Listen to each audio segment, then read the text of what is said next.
ఈరోజు Simhadripuram police station పరిధిలోని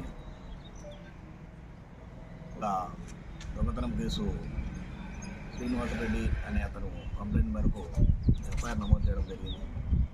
అందులో భాగంగా ఈరోజు చోటు అలియాస్ బాబా అనే అతన్ని ఇనుకుంట్ల క్రాస్ పులివెందుల తాడిపత్రి రోడ్లో అరెస్ట్ చేయడం జరిగింది. ఇందులో భాగంగా అతని కన్ఫెషన్ మేరకు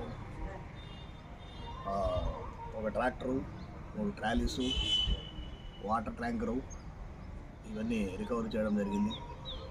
ఇతనితో పాటు ఇంకొక వ్యక్తి పరారులో ఉన్నాడు. అతను రిసీవర్ కాబట్టి అతను కూడా రిమాండ్ చేస్తాం.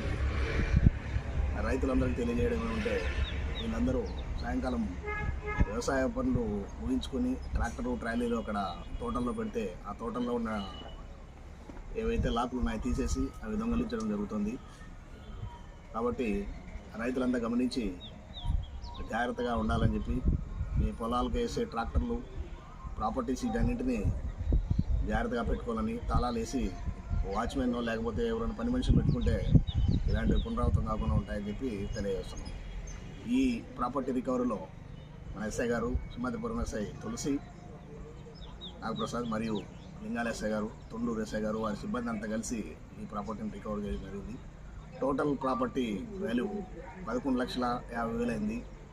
ఇది రికవర్ చేసిన వారందరికీ జిల్లా ఎస్పీ గారు మరియు పులివెందుల డిఎస్పీ గారు అభినందనలు తెలియజేసినారని చెప్పి తెలియజేస్తున్నాను. Thank you.